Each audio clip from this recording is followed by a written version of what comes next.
বাংলাদেশ উপকূল অতিক্রম শুরু করেছে প্রলয়ঙ্করী ঘূর্ণিঝড় রেমাল।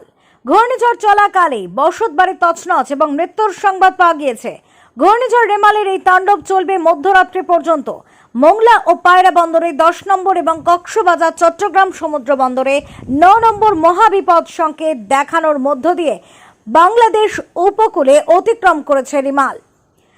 সাতক্ষীরা উপকূলে আঘাত হানার পর সন্ধ্যা 7টা থেকে ওই অঞ্চলে প্রবল ঝোড়ো বাতাস এবং ভারী বর্ষণ। প্রবল ঝোড়ো বাতাস এবং ভারী বর্ষণের ফলে 90 থেকে 120 কিলোমিটার প্রতি ঘন্টার বেগ রয়েছে।